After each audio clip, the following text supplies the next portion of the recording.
Hi, and welcome back to Popversations. Today I wanted to talk to you guys about the movie The First Night. It came out in 1995. It was directed by Jerry Zucker, I believe, and it stars Richard Gere as Lancelot, Sean Connery as King Arthur, and Julia Ormond as Guinevere. And the reason that I really wanted to talk about this movie was there's just a very big elephant in the movie basically, and in this case it happens to be Richard Gere playing this character. Obviously this is set in kind of a medieval, time, and I really just don't think he fits into this movie. I was very surprised to see him in this. I was looking up some information about it, trying to figure out if he had really fought for this role in some way, or if maybe he had been contractually obligated to make this movie, but I didn't really see anything about that. Apparently in the DVD extras he talked about this being his last action role, so maybe that was kind of his motivation for being in this. I also read that apparently Mel Gibson was supposed to be in this movie, and then he decided to do Braveheart instead, which was an amazing choice. I really think he probably could have made this movie a little bit better, just because I think he fits into the setting a little bit more. I think he was a little bit more believable once all the Braveheart stuff was on, which would have been pretty similar look, I think, for this movie. But I just feel like Richard Gere just drags this movie down so hard. I feel so weird about his wig in it, especially. He's got this really long shoulder length wavy hair, and it just feels like it doesn't suit him.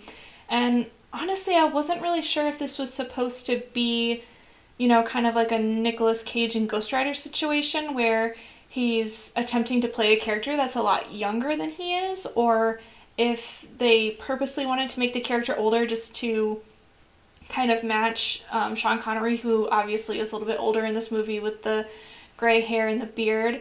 I'm honestly not sure, and I am not sure why they kind of thought that he would work for this.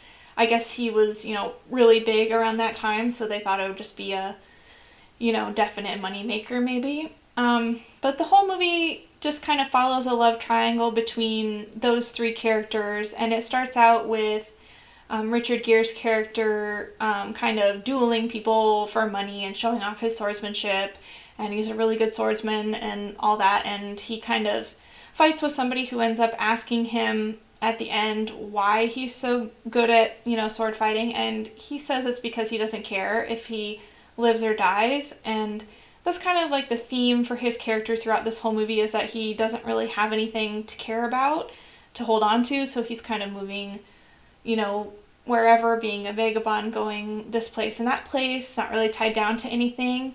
And he kind of has this tragic backstory where his family was burned alive in a church when he was young, which is just very, very dark and also very horrible. And that's the part of the movie too that is kind of interesting, because it is a movie about conquests and battles in medieval times, but the rest of the movie is very kind of PG and very this is the good guy, this is the bad guy, fairy tale kind of thing. So that part of it is very dark, and it's kind of funny because it is a little bit reminiscent of what happens in The Patriot with Mel Gibson. So yeah, just kind of a strange connection there. But we also end up going to Julia Ormond's character Guinevere, her kingdom, and at the moment she is about to marry King Arthur. She's set to marry him, partly because she does respect him so much, and they do have a history. He knew her father. She's the only one ruling her kingdom right now, and there is a villain by the name of Malagant, who is trying to, kind of conquer and take over kingdoms, and her agreement with King Arthur is that he would be her ally and come to her kingdom's aid if he ever attacked. So she's kind of doing this whole marriage out of necessity, but also she does really care about Sean Connery as King Arthur, which their chemistry and their interactions are like the best part of the movie. I really wish that he would have just been the main character and Richard Gere's character would have just been kind of sidelined as Lancelot and just kind of a background character to help him, because I just really like their whole dynamic. You know, they have this great, great respect for each other, and their dialogue is just really interesting to me. That was the part of the movie that really stuck with me, was I just love hearing them talk to each other, because he clearly loves her a lot and she loves him in her own way. There is a bit of an age difference, which he does acknowledge, and he kind of says, "I don't expect anything of you. You know, I'm just, you know, happy to be with you." And I think it's kind of a cool thing. So she's kind of on her way to see King Arthur, and her whole company kind of gets attacked. And it's like a double ambush, really, because they attack, and then as those people are kind of wondering why that was so easy and, you know, killing off all those guys, there's like another ambush, which is kind of an interesting battle strategy, and it kind of gets her, you know, off on her own, because they sent her away so that they could fight those people, and then those other people kind of ambush her on her own with like her ladies in waiting, who she tells them to save themselves, and seems to really care about their well-being, so it kind of makes her that more likable character.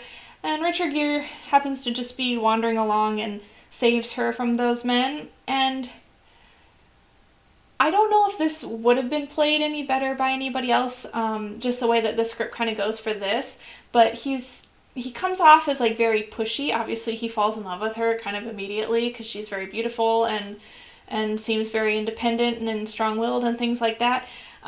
He like immediately kisses her like without her permission. She gets really upset about that, or like kind of tries to kiss her, and it's just really weird, because he doesn't really seem to have a good reason for like being so into her. I think maybe it's that they set up in the beginning that he doesn't really have a lot going on, not a lot to live for. Maybe that's why he kind of like goes for it so hard with her. I think it's very strange.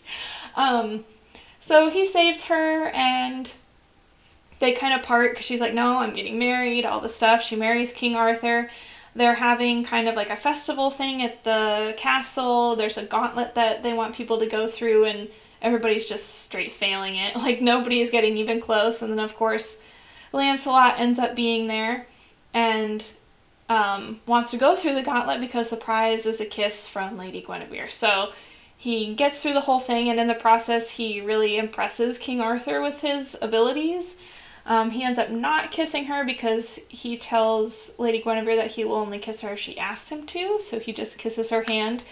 And it's kind of like her nightmare, this whole thing, because she really just wants him to go away. She does really care about King Arthur. She's kind of like having feelings for him too, which at this point I don't really know why. They don't really do a good job of showing, they don't have a lot of chemistry, her and Richard Gere as Lancelot. Like, I just don't really see it, so I'm not really sure like why it's such a struggle for her. She plays the struggle within herself well, but I don't really see why when you see them together it doesn't really make sense. Yeah, so she says no again. It's like, how many times do you need to be told no? I have no idea. And so, you know, he's just kind of hanging around, and then he kind of gets invited to be a knight by King Arthur, and he doesn't really want it at first, but then, I don't know, he kind of gains the respect of his men in battle and things like that by helping them, and ends up really, really caring about the position, because, you know, it's the only thing that he's ever cared about, apparently, since he was really young. So he wants to stay for that reason. He doesn't necessarily have good intentions, though, because he's still trying to get her, like, this whole time. So, I mean, he's, like, betraying somebody who trusts him as a friend and knows nothing about, like, his advances towards her or anything. So if you look at it from that way, it's actually way worse, because he, like, knowingly goes into all of this, like, knowing that he can't fight his feelings for her. And it's just such a weird dynamic, because it just seems like he just keeps trying to push her into something. And yeah, I just think it's very strange. So she eventually gets kidnapped by Maligant and taken to this cave, which he imprisons her in this thing called an oubliette. And I mean, it is just, that is my nightmare. It's like you get on this wooden drawbridge that goes up, and just leaves you on this ledge. And so there's just this huge hole in this cave, and you only get like a very minimal amount of space. And it's terrifying, and I do not like precarious edges, so I really did not enjoy that scene in particular. But of course, Lancelot comes to save her. And I think, you know, from that aspect, I can see like why she would like him. He keeps saving her and all this stuff. And King Arthur is, in this version, just very aged and wouldn't be able to do those kind of things, or isn't shown doing those things. I think they should have shown him doing those things. I think the movie would have been a lot better if he had either come along and was helping, or was just way more of the main character and Lancelot was just there as kind of like a sidekick. I think it would have been way better maybe to watch him struggle with his age a little bit, that, you know, it's harder for him to fight as he's getting older, maybe barely makes it through. I think that would have been a very interesting concept. But yeah, the villain is kind of like he's really just a straight villain. He was one of King Arthur's knights, and he kind of went off on his own, and he's really trying to say that he was bringing peace, which obviously is not the case. He's pillaging all these villages and things like that. So, yeah, so Lancelot takes her back, and they end up saving her kingdom as well because, you know, he attacked her kingdom, and there is a scene where people are locked in a church, and it appears that it may be on fire, and Richard Gere kind of freaks out because he's having a flashback to what had happened to him when he was really young. And unfortunately, he's not really playing it to where it has that effect. I mean, the whole flashbacks to that as a whole are kind of laughable in a way, because it really reminds me of like Team America World Police, where the main character like flashbacks to his brother getting killed by gorillas over a blueberry. And you just hear these really funny, like, you know, screams and stuff like that. And it just reminds me of that. It didn't really have that weight to it. And the production on this, I would say, is very similar to Braveheart. You know, the production value and stuff. They do have a lot of extras in this movie, I did notice. I don't usually notice that about a movie, but they do have a lot of those, and it really does give it more of a grand feel. There's so many people and stuff, so many people to protect, and so many people in the armies and stuff like that. So I think that part of the movie is pretty well done. I think Sean Connery is doing a great job. I think that the villain is doing what he's supposed to be doing. I think that if they weren't focusing so much on Richard Gere and Guinevere's, like Lancelot and Guinevere's characters, they could have done more with the villain and built that up more and had some more backstory there. But, you know, it is what it is with this one.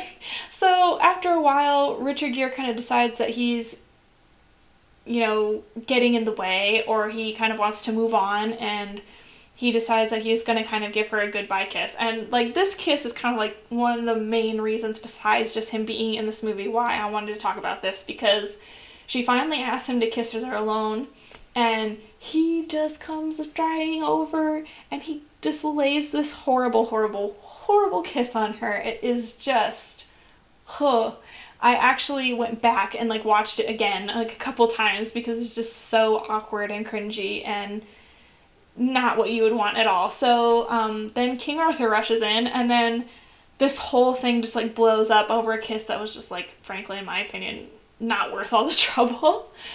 So he is super, super upset. Her and him, Guinevere and King Arthur, have this really, really good scene and, you know, conversation about how hurt he is, and you know, she's kind of on the fence because she does love them both. She loves him in a totally different way, but she does have feelings for both of them, and she's very upset, and she's crying, and, you know, they're kind of like at a standoff because he cares about her so much, but he's been so betrayed by the whole thing.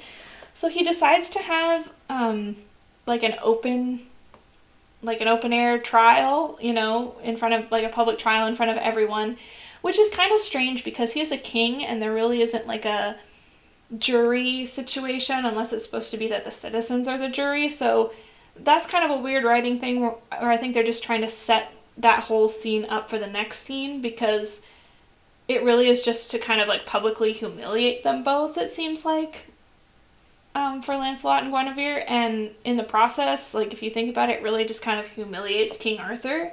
And in any other kind of medieval movie or anything that we've kind of seen lately, somebody would say that that would make him look very, very weak.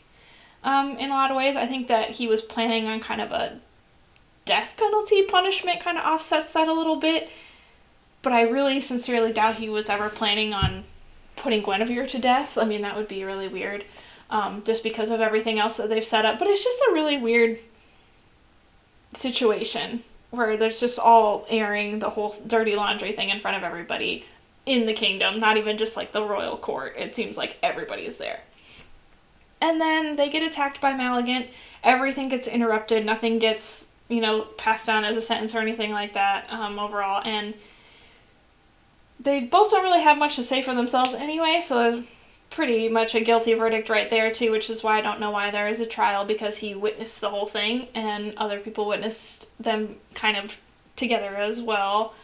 So yeah, that part of it is also very strange, but there is like a pretty good battle. It does seem like Richard Gere did try and do like his own swordsmanship, his own stunts. You can kind of tell. I did read also that they did not have, they put in like the actual blade of the swords for both him and Malagant in after the movie was made in like post-production, just so that they could go a lot faster and for the safety of everyone. And I think that was kind of a good choice, because I mean, unless you're really looking for it, you're not going to tell.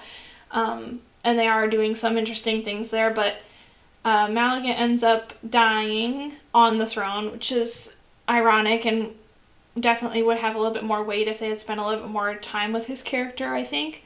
But it is like kind of a funny irony there. And then King Arthur is also injured. He ends up dying later, and for some reason like names Lancelot his successor. And that's like another part of this movie for me. He found this guy who he doesn't know, invited him to be a knight like immediately, which a lot of, his other knights were like, what are we doing here? And it's just kind of he does win them over at a certain point, but it is very strange that, they don't spend a lot of time with even them getting to know each other much. So he just basically promotes like this complete stranger, and it just bites him in the end, basically. And so he like names him his successor and tells him to take care of her, which I think is also really weird. Like he just forgives him. I think it kind of would have been a different scenario, like if he had somehow like saved him. I don't know what they would have done then. I guess they kind of had to kill him just to make all this not so much of a tangled mess. But yeah, I just think it's a very strange film, and especially in that time, like in the 90s, you kind of, while you may have had like some budget constraints and things like that, I think movies had a lot more freedom to do what they wanted. This telling of the story apparently goes by some of the other like poetry written by the person that created the Lancelot character, which more highlights the big age difference between Guinevere and King Arthur and their relationship. So it's a little bit of a different telling, but like I said, they had a lot more freedom, especially in that time, I believe, to make whatever they wanted, and it was just really strange that they chose and did a lot of these things. I mean, obviously not any movie, like every movie made in a certain year or a certain decade isn't going to be good, but it's kind of interesting to see like nowadays the kind of things that it seems like you have to fit into like this certain box to make a movie, and back then it was just kind of a free-for-all. Like you could kind of do whatever you wanted and people would go see it because that's all, that was what was in the theater, and that was like your entertainment. You didn't have all these streaming services and things like that, so you could kind of do whatever you wanted and people were more than likely going to see it.